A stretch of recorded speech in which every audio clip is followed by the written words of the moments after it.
Hoentina amintsika rehefa avy eo ny fahatiantoka goavana noho izay fitokonana tanteran'ireo mpiasa eo anivon'ny Madagasikara izay fa amin'izao akatoky ny fetin'ny Saramanitra fetin'ny fahaleovantena izao dia ankizy hatrany amin'ny 4 no tolorana fanampiana toy ny bodofotsy sy ny kilalao avy amin'ny vondrona WM ny fokontany Korondrano Atsinanana moa no nitsongaina ireto ankizy avy amin'ny fianakaviana sahirana ireto. Bodofotsy sy kilalao ireo no fanomezana natolotry ny groupe WM manao ankizy misa 420 avy eto anivon'ny fokontany Korondrano Atsinanana izay mahazo fianara-tsakafo avy amin'ity vondrona ity mandavan-taona. Nosafidiana manokana ny bodofotsy entina hanampiana ireo ankizy amin'izao vanim-potoana ny ririnina izao ary ny kilalao kosa dia entina ampifalianan'izy ireo amin'izao fetany fahaleovantena izao. Nisy olo-tenan'ny groupe WM teto Ramatoa Juliana Andriambelo avy amin'ny Midi Madagasikara sy ny zanany Lahevo ary Ramatoa Lorena Andriambelo avy amin'ny groupe MATV. Etsika efa fanao ity vondrona ity isaka ny akatoky ny fetim-pirenena ny fijerena manokana ireto ankizy ireto.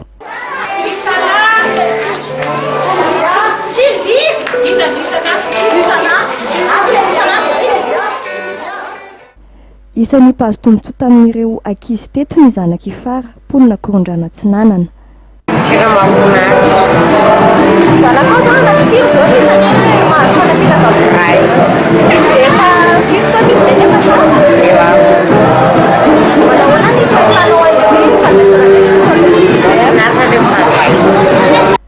Antonany maro zao no nandraisany ity vondrona WM ity andraikitra eo amin'ny fanampiana ratsakafo ireo ankizy avy amin'ny fianakaviana sahirana eto anivon'ity fokontany ity mba hiarovana azy ireo amin'ny tsy fahampian-tsakafo.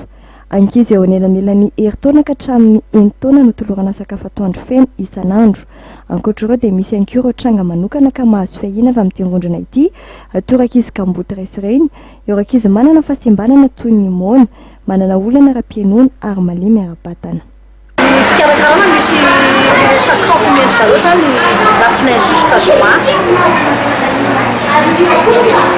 Sakafo totokena rehefa latsinainy dia talata saucisse misy fangarony ireny tsaramaso hoanana dia amin'ny legioma tsotra fotsiny dia lakamisy lasopy misy hena dia zoma voamaina manao voamaina ilay mandesan-kerinandro zay dia misy smoothie rehefa vita ilay sakafo ny azoma dia ny dessert moa zany akondro dia arakaraka ny perina papay dia larbi misy yaourt dia ny vary manome ray gony isaky ny 20 andro izy zany sakafo ndrakizy ireo herinandro isaky ny 20 andro vao maka vary zay ny fikarakarana azy eto. Tena manampy betsaka mihitsy satria misy ankizy tsy misakafo atoandro izy ireo fa sahirana ny atabiasa mandeha vary dia efa misy foto-tsakafo atoandro mihitsy zany dia ho an'ilay ankizy eto.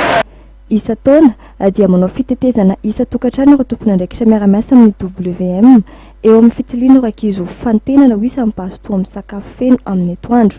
Ankoatra ny fanomezana natolotra teto dia nisy fampifaliana ireo ankizy madinika tamin'ny alalan'ny hira sy mozika ary nofaranina tamin'ny sakafo lehibe izany.